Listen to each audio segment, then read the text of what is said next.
Tonight on Detective Radio, we bring you one of Georges Simenon's most haunting psychological mysteries. Maigret has Scruples from the series Inspector Jules Maigret. A case without a crime, a confession without a charge. Simenon, the literary master of human complexity, delivers a chilling story where truth lies hidden behind politeness, marriage, and silence. Starring Maurice Denham as Inspector Maigret, this episode begins when a toy shop clerk tells Maigret his wife is trying to kill him. Is it paranoia or a cry for help?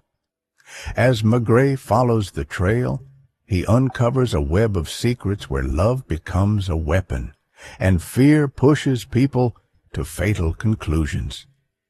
Stay with us as we explore Maigret Has Scruples. Well, Jules, what will you have to eat? Oh. Why so gloomy? Well, I'm supposed to be on a diet, George, and I'm very hungry. Order as you please. You are my guest. The lamb here is very good. Oh, God, no. No, I better have a plain tornado and salade de tomate. No dressing. No pommes frites? No. Are you trying to get me divorced? Being a friend, I'll have the same. It's not only your diet that is making you so gloomy, is it, George? You've been quiet ever since we left the toy shop. No, take no notice. I was only... ruminating? Well, I suppose so.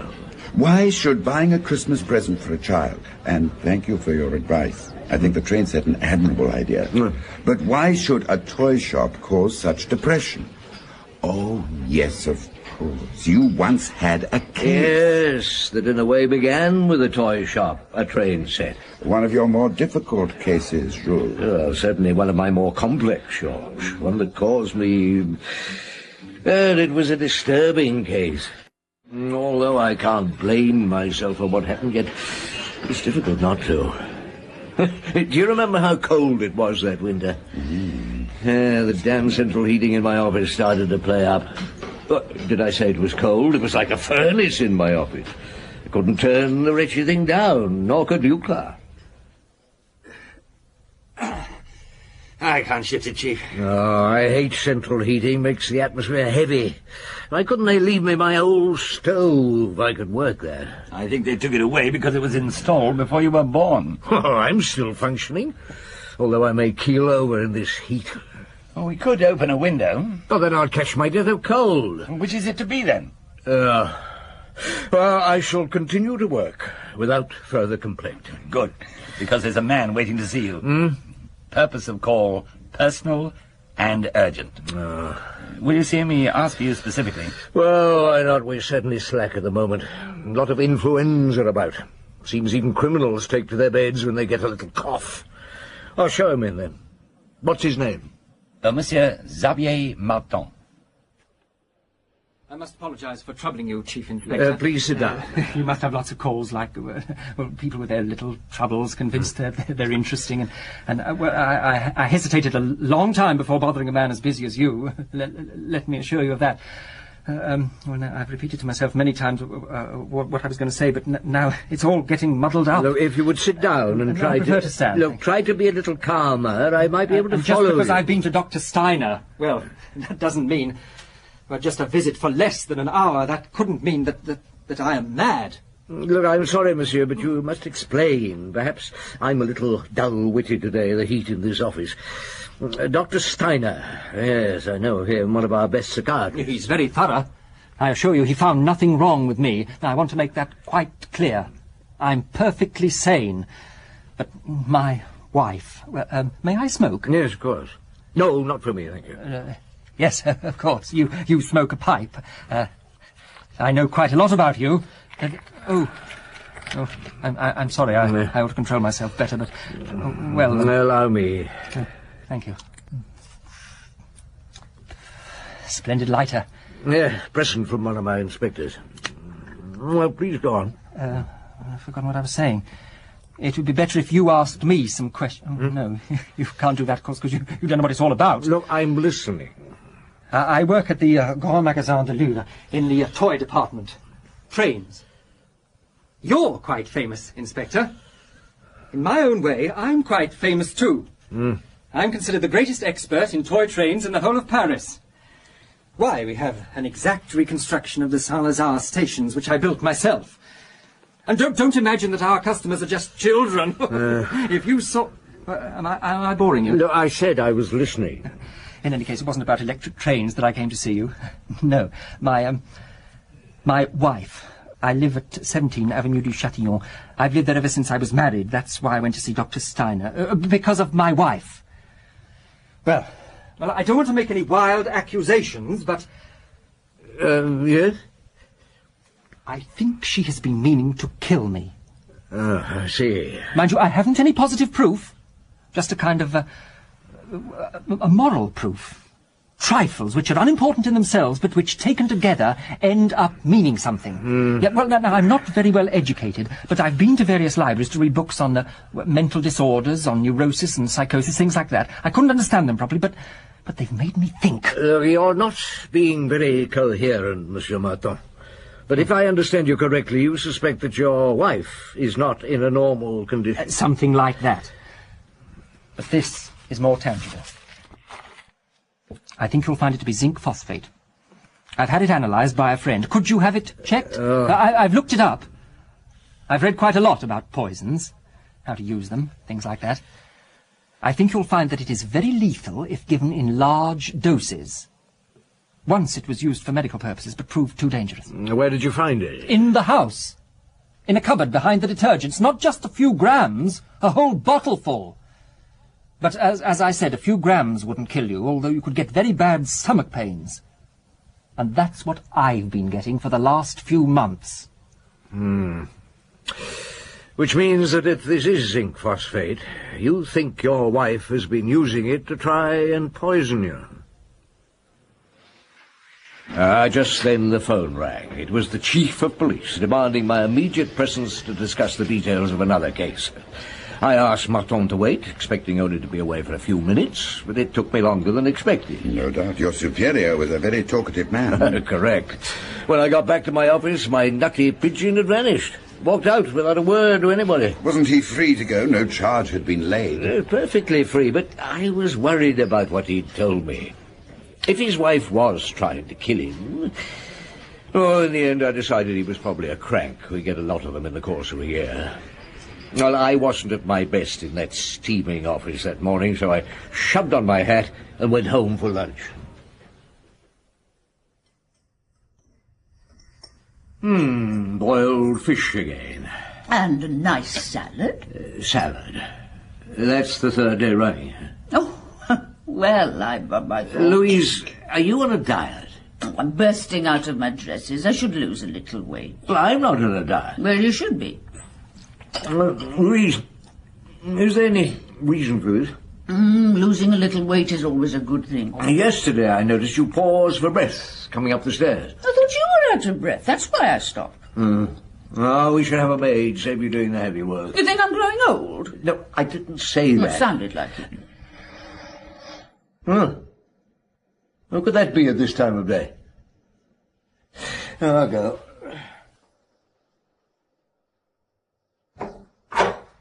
Well. Come in, Raoul. Jules. What are you doing here? I said I'd drop in on Louise if I was passing. And you were passing at this time of day? Oh, why not? Oh, if I've disturbed your lunch, please carry on. What's happened? In what way? Oh, come on, pardon. You're not only a close friend, Louise, and myself, you're also our doctor. I certainly don't suspect you of having an affair with my wife, yet you arrive at this extraordinary hour and... Louise, the diet. She's ill. There's nothing to worry about, Jules. She didn't want you to know, that's all. But she's been a bit off colour. I didn't realise you'd be here for lunch. I should have come later. Look, she's been to see you and didn't tell me. Is it serious? I just told you. She's a bit overweight. And her circulation isn't all it should be. We're all getting older. Minor repairs are necessary. And that's why she looks so flushed sometimes. Yes. I've given her some pills. Look, I've disturbed you. Why don't you finish your meal? No, I think I shall have a glass of wine instead. Will you join me? I better not. I have a couple of patients to visit later. But you are free at the moment? Why? Well, I'd like you to spare me half an hour, a sort of consultation, if you like. Something that came up this morning in the office. I tried not to let it worry me, but it has. It's not exactly in your field, but you might be able to help me unofficially. Maigret, you realize what you're asking me? An opinion about a man whom I've never seen, whom you don't really know. You're not going by the book. Well, to hell with the book. There isn't a book for this case. No complaint has been made, no crime has been committed, but something is wrong. I feel it in my bones. What I really want to know is why this man Martin came to see me, and secondly, why he disappeared without finishing his story. He suggested that his wife is going mad. Oh, not in so many words. Why? Well, that could be an indication that he wasn't exactly stable. A sense of persecution, an unfounded one. I don't know. I'm a family doctor, not a psychiatrist. The barrier between a man of sound mind and a psychopath is a fragile one. The psychiatrist he went to, Steiner, he might help us? Steiner's a tricky customer. Oh, yes, I know. I've watched him as witness in the size court. All right, Jules. I'll phone him. Better I than you.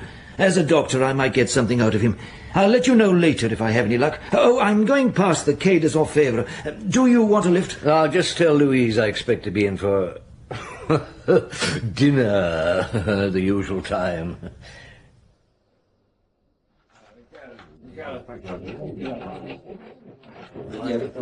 Janvier. Chief? Did you see that man who came to see me this morning, Martin? Yes? Did he see you? I don't think so. Good. Now, I want to go to the Magasin du Louvre, go to the toy department. Martin seems to be top dog there. His speciality is trains. Find out all you can about him, and try not to look like a policeman. Why not? Because we are investigating a non-existent crime, and because I don't want his superiors to know that Martin is being investigated. Why not? Because I don't want to run the risk of doing him any unnecessary harm. What do you want me to ask him? Hanged if I know. General inquiries? Yes. The lights are all right, Chief. Oh, thank you, Janvier. Beautiful present. Now, next I want you to go to 17 Avenue de Châtillon, where Martin lives. Question the concierge and the neighbors. And once again, be discreet. You might do a bit of door-to-door salesmanship with a vacuum cleaner or something. Chief, without being rude, door-to-door vacuum salesmen no longer exist. I know they did years ago, but if anybody else Sorry, Chief. I'm on my way. There's a personal call for you in your office, Chief. No, thank you. Why is it so cold in here? Maigret. Jules, it's Raoul Pardon. I phoned Steiner. Yeah? No luck, except a carefully guarded statement that he considered Martin sane. Professional oath prevented him saying any more. Yeah, I understand. I found a book that might be useful. Would you like me to drop it off at the Quai des Orfèvres? Well, I'd be grateful, Raoul. And when I've finished dieting, come to dinner. I should love to. Chief, Yes, Luca. there's someone outside. You'll want to see her. Oh, will I? Who is it? Why is it so cold in here? I had the maintenance men over here while you were at lunch. They turned the radiator down. Well, then turn it up again. Who will I want to see? Madame Martin. Personal matter, she said. Madame Martin. Well, what's she like? Elegant, expensively dressed. Different to her husband. Oh, show her in, Luca. Right, Chief. Madame? Thank you. Chief Inspector Maigret. That is correct. Come in, Madame Martin. Thank you, Luca. Right, sir. Will you sit down, Madame? I expect you know why I am here. Should I, Madame? I, too, have been to Dr. Steiner. No doubt my husband told you that when he came to see you this morning. Well, you must excuse me, Madame. I followed him here. I saw him come into the building. Did it surprise you, seeing him here? You know what he came to see me about? I can easily guess. His mental condition, his despondency, his fear of my trying to kill him. His fear that he's going mad? If only he knew it. Xavier has no need of an interview with a policeman. He needs treatment from a psychiatrist.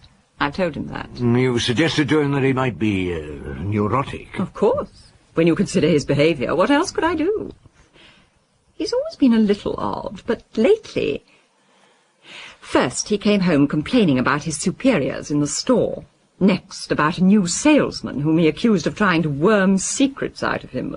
About toy trains, of all things. Don't you find that ridiculous? You think I'm being uncharitable. People don't make fun of me because I design and sell brassieres and corsets. Yet that is my work, and I do it successfully. There will always be a market with the middle-aged and the very... Yes, madame, I'm sure you're right. But to get back to Xavier's behaviour. For example, one evening he told me, "You'd make a beautiful widow, wouldn't you?" Then he went on to say that without him I should have a brilliant career, that he was an obstacle to my success. That's when I suggested he should see a psychiatrist. I thought I was being helpful. Do you know his reply? He said I was trying to persuade him he was mad. Can you believe that? Another oddity of behaviour. At meals he waits until I've swallowed my first mouthful of food before he will taste his own. Is that the action of a rational human being? Madame Martin, when your husband went to Dr. Steiner, did he tell you the result of his consultation? He told me nothing. I went to see Dr. Steiner myself. But he refused to comment about Xavier. What more could I do?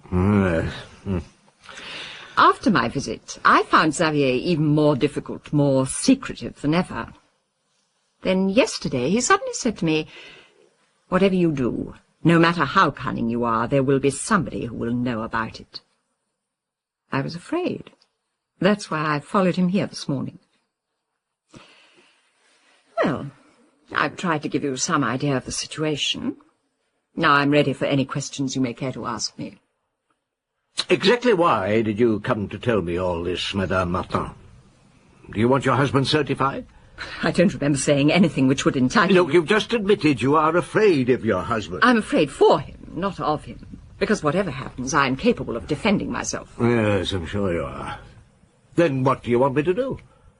Do you want me to make a formal application for him to be examined by a mental specialist? Certainly not. I've never suggested such a thing. You work all day, madame? Yes. Selling foundation garments? I work with Monsieur Harris of the Rue Saint-Honoré.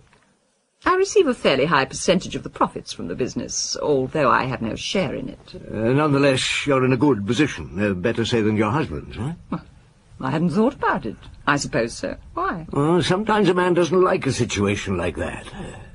Did you always have your present job? No, I was once a sales girl in the Magasin du Louvre. That's where I met Xavier. But about 5 years ago, Monsieur Harris was looking for someone to run his lingerie business. I thought it could be interesting. It is now one of the best 3 in Paris. Is your husband jealous of your success? Well, I suppose it's possible. Or perhaps of Monsieur Harris? I find that an unnecessary question. Maurice and I have a very happy relationship. There seems to be nothing else I can tell you. Perhaps I've been rather foolish. I came here, I suppose, with the vague idea of confiding in you, of expecting some help. As you don't believe me, as you think I'm imagining things unnecessarily... Madame, do you use zinc phosphate? Yes. Oh, good heavens! Xavier's found it. I use it to get rid of the rats, both at the Rue Saint-Honoré and at home. It's very effective. Is he suggesting I'm trying to poison him with it? Something like that. Then I must explain it to him tonight. I told you, Chief Inspector, he needs treatment. Only her hands betrayed her nervousness. It was curious in view of her outward calm, but somehow it made me uneasy. I'd had 2 extraordinary interviews that day that added up to nothing. Innuendos, no facts, nothing tangible that I could get hold of, except a little bag of powder which the laboratory had correctly analyzed as being zinc phosphate. Used to kill rats. Exactly. That evening, I took home the book on psychiatry that Raoul Pardon had delivered to the Quai des Orfèvres. Hardly part of your job. No, but I needed all the help I could get to try and understand these two extraordinary people, to understand their real reason for coming to see me. I looked for phrases, for attitudes, anything which might explain them.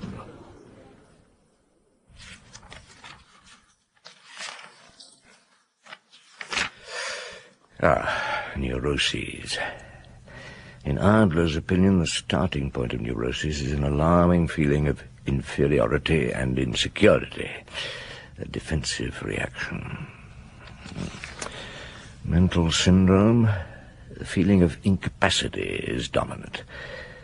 That sounds possible to Martin. Neither do they consider themselves blameworthy or at fault. Their pride is characteristic. Arrogance. They bring it into the home. Does that apply to Martin, his wife? Could apply to both of them. Could describe half the population of Paris. What did? Oh, just thinking aloud. Do you find me arrogant, dominating? Never arrogant, dear. Sometimes a little firm. You give the impression of being very sure of yourself. Oh, do I? But I know it isn't true. You've got a cold. The patient considers himself to be the victim of an injustice. Madame or Monsieur Martin. Or both. So many symptoms which could apply to them both. Too much study confuses the issue. Pardon is right. The difference between insanity and normality is a fragile one. A difficult case? Look, I don't even know if I have a case. Now, you will join me in a prunelle, and then we shall go to bed. I must look after my cold.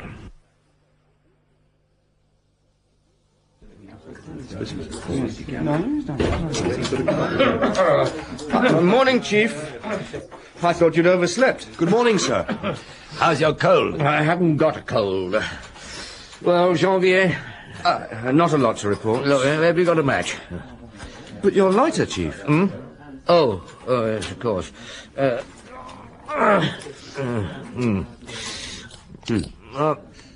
Go on, Janvier.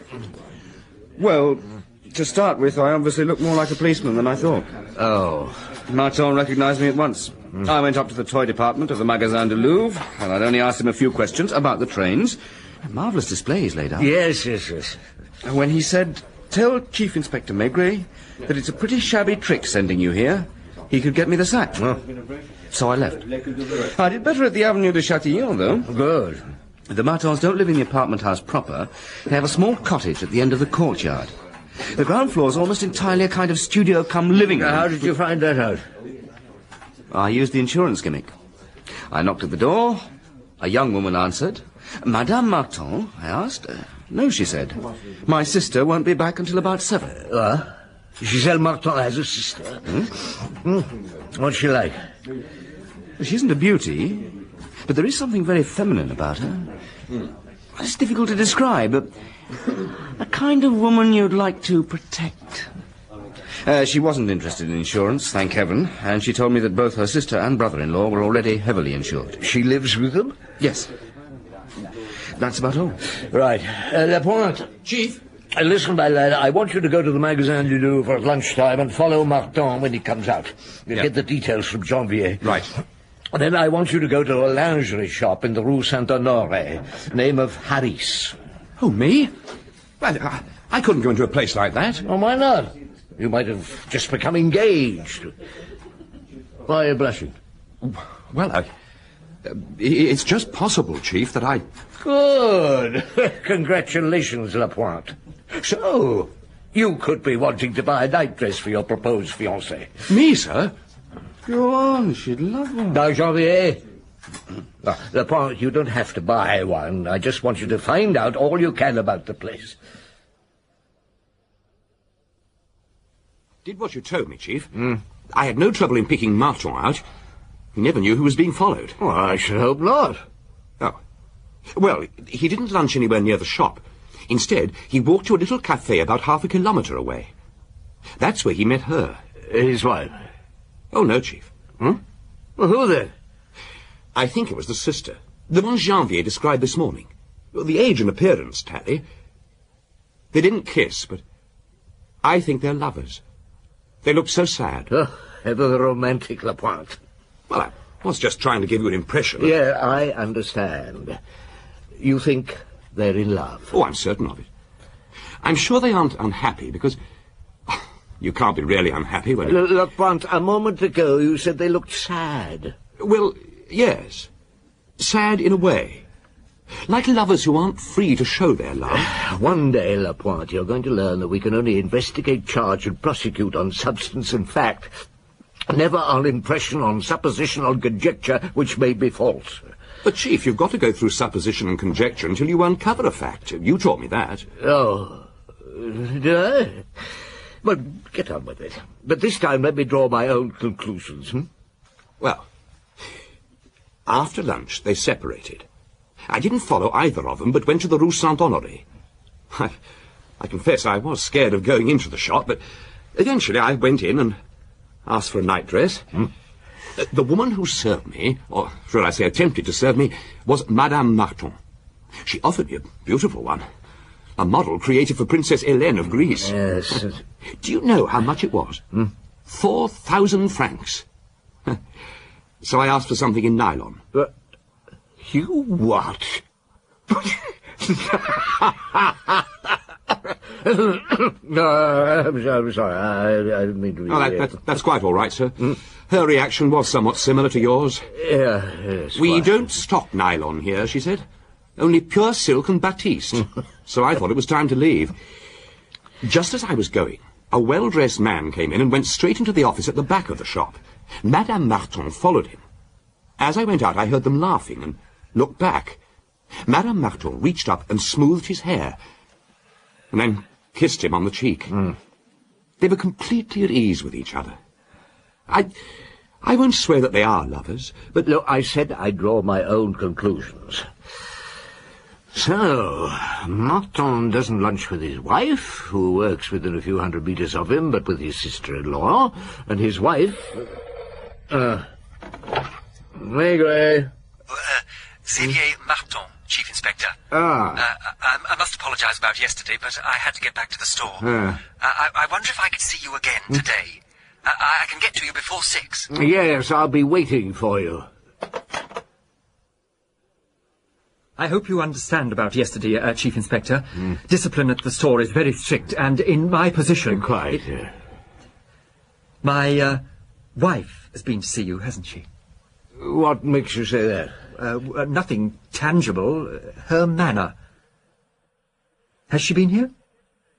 Yesterday you came to see me and told me that you were afraid for your life. I suppose you're here today to give me further details, or do you wish to lodge a complaint against your wife? No.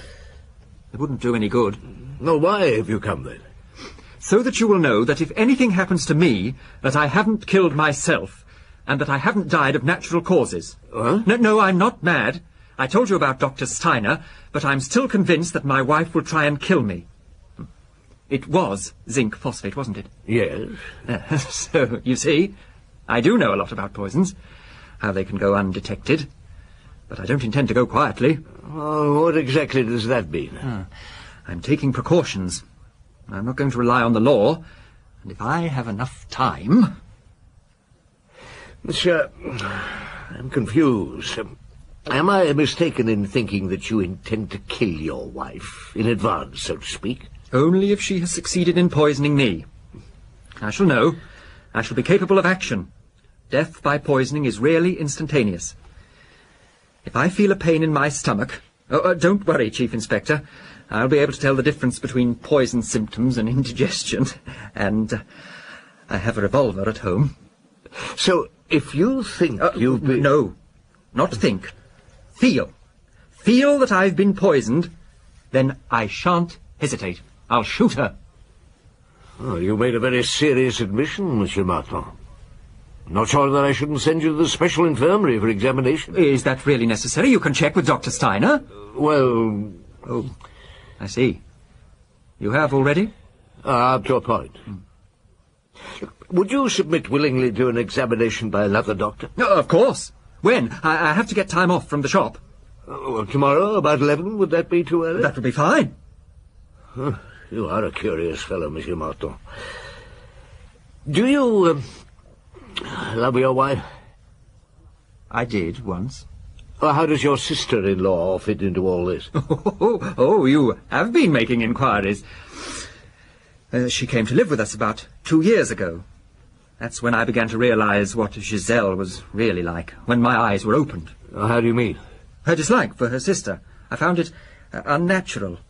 And Jenny's so different, so gentle. Well, sisters don't always like each other. Oh, it's much stronger than dislike. She puts up with Jenny because she's useful. Jenny keeps house for us as a way of contributing to the rent. It's convenient for Giselle. She can pursue her business career and her affair with her employer without interference. Oh, you think she and Monsieur Harris are lovers? I know they are. Then why hasn't she asked you for a divorce? Monsieur Harris is married to a very wealthy woman. Well, what about you? What would you like? You said your eyes were open when your sister-in-law came to live with you. In what way? Oh, well, when I realized that there were other sorts of them. You love her? Yes. She's your mistress? No. Does she love you? I think she's beginning to. Oh, is there anything else you want to tell me? There's an insurance policy. A joint one. It's been arranged so that the surviving partner benefits. Then you have as much financial interest in your wife's death as she would have in yours. That's why I mentioned it. It would enable her to buy an equal share in the Saint-Honoré shop. Well, if there's nothing else, Chief Inspector. Well, I hated to let him go. If anything was going to happen... No, I had to do something about it. Lapointe and Lucas were the unlucky ones. I arranged they should spend the night observing the house in the Avenue de Châtillon. Lucas agreed to take over from Lapointe around midnight. What did you do? Oh, I went home to bed, of course. I had to look after my cold. I thought you said you didn't have one. No, I had to keep up the morale of the office, didn't I? Well, I went to bed early. Just as well. The phone rang at 6:30. Jules? Lapointe, Lucas... Chief Inspector Maigret? Yeah. Oh, this is the emergency service, Inspector Joffre. Oh, what is it? We had a phone call from a woman a few moments ago. A woman? She asked me to get in touch with you and to tell you to go to the Avenue de Châtillon straight away. Says you know all about it. Did she give her name? No. Oh, thanks.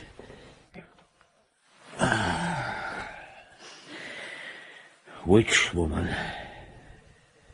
Giselle Martin? Or her sister? I've done what I could to prevent it. Seems I haven't done enough. I'll get you some coffee. It took me about 20 minutes to get to the Avenue de Châtillon. I didn't find what I expected. Lucas had called the Criminal Records Office, and Dr. Paul was examining the body. Of Xavier Martin. Oh, yes. It had to be. If the sister-in-law had phoned, there would have been two bodies. Giselle Martin shot, and Xavier Martin poisoned, as he had predicted might happen. So it had to be Giselle who phoned, and the victim Martin. Well, that's logical enough, I suppose. I confess I hadn't reasoned it out. Now, I was upset that a crime which I had anticipated had happened, and I'd been unable to prevent it. Xavier Martin had been poisoned. Yeah. He was lying on the floor of the studio-cum-living room. One got the impression that he'd collapsed while crawling on all fours. His right hand was stretched out as if he'd tried to reach a revolver, which was also lying on the floor, about 8 inches away from the fingers. I couldn't understand why Lucas hadn't contacted me instead of Giselle Martin phoning the emergency service. Later he told me that she'd phoned before he discovered anything was wrong. He'd been watching the cottage from the road quite a distance away. It was only when most of the lights were turned on that he knocked at the door to find out if anything had happened. Oh, my crime prevention methods have proved to be very futile. There was nothing more you could have done. Well, I might have detained Martin at the Quai des Orfèvres the previous night, but he was so willing to be examined. Hadn't any real reason for that kind of action. Anyway, after making a pretty thorough investigation of the cottage, I took the two women to headquarters. I ordered coffee and croissant and went to the cloakroom to shave. Just shave? Yes. And I took my time. I wanted to give the women time to think, time to decide on their attitude and the statements they would make. I decided to question Giselle Martin first. You think I poisoned my husband, don't you? I don't think anything. Just tell me what happened. As I heard the doctor say he believed Xavier was poisoned, you'll want to know what we ate last night. Who prepared the meal? My sister, as usual. Do you hate her? Is that what Xavier told you? Something like that. He was quite wrong. I'm merely indifferent. She's a very spoiled young woman. What did you eat? Soup, ham and salad, cheese and pears. Coffee? Yes. Jenny prepared that also. She brought it from the kitchen on a tray. You don't help in the kitchen? Seldom. And no, it wasn't I who put poison in the cups. You think there was poison in the coffee? And why do you say cups? Only your husband died, yet you all drank your coffee, I presume? Yes. You'll find out I'm right when you get a report from your experts, so I'm going to save you time. Last night, all I did was to take a precaution I've been taking for some months. When Jenny brought in the tray with the coffee, I switched the cups around, so that the cup that was meant for me became my husband's. That's the one he drank. And what conclusion does that bring you to? Xavier went into the kitchen for a moment. He could have put poison in my cup if he wanted to. But that doesn't explain the poison in the other cup. What? You see, I was poisoned too. You? I've surprised you, Chief Inspector. I woke up in the middle of the night with burning stomach pains. I forced myself to be sick in the bathroom. Oh, didn't you call your sister, your husband? When one of them had tried to murder me. No, what about the police? I thought of that, and perhaps I would have, but I was going back to my bedroom when I heard Xavier cry out from downstairs. I started down, and I watched him die. He was lying on the floor as you found him, but he was still alive then. When he heard me coming, he tried to reach the pistol. I realized then that he'd been coming towards the stairs when he fell, weakened by the poison, and the gun had slipped from his hands. Yes, he said he'd try and... Yes? Doesn't matter. He raised his head and tried to speak. I've never seen a face so full of hatred. You didn't go down to him? Why take that risk? I couldn't be sure that he didn't still have enough strength to use the pistol. Then he had several spasms and went still. So your husband drank from the cup that was meant for you, yet you were still poisoned. You know what this means? No. It means that you are accusing your sister of trying to murder both of you. I'm not accusing anyone. Xavier was so unstable he could have poisoned both cups to commit suicide and kill me at the same time. No, Madame Martin. Your husband's behavior might have appeared somewhat incoherent, but it followed a more or less logical pattern. He would never have committed suicide until he was sure that you were dead. There is another explanation. Oh, there wasn't any point in going on questioning her. I would have liked to charge her, but I had nothing to charge her with. I wanted her out of my office as soon as I could, so I let her go to open her shop. I don't understand. Why should the sister try and kill them both? Oh, she never tried to. No, I had her sent to my office. And as I knew more or less what had happened, I didn't beat about the bush. You admit that you intended to poison your sister? I don't know. I don't know anymore. I suppose so. She didn't understand him.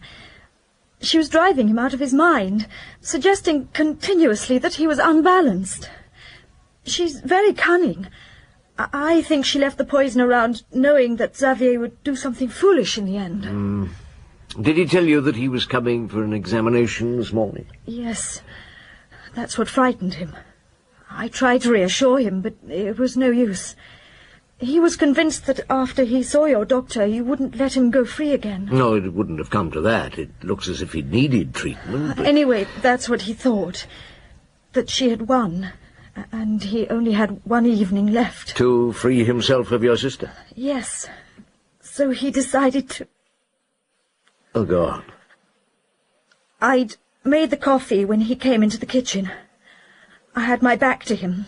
He was only there for a few seconds. And you thought he hadn't had the courage to go through with it, so you put the poison in your sister's cup? Yes. I felt sorry for him. But how did Xavier die? Your sister switched the cups. Oh, my God. I killed him. Well, it's a pity he didn't tell you exactly what he intended, and then you wouldn't have been so deeply involved. Xavier didn't intend to get rid of your sister by poisoning her. You didn't put any poison in his cup, did you? No. But Xavier did. During those few seconds he was in the kitchen. He calculated the dose so that he would make himself ill enough to justify the action he was going to take, but not ill enough to die. You see, he intended to shoot her. It was not for nothing that he made a study of poisons. For me, it was all over. The rest was up to the judges. I need a pipe. Try some of my tobacco. It's a different blend. Look, all your blends are disgusting, Georges. I'll use my own, thank you. Have you got a match? What happened to your lighter? Oh, my lighter. I've lost it. No idea where. Jean-Pierre was none too pleased. Offered to buy me another, but I prefer my matches. Here, Jules. Thank you, Georges.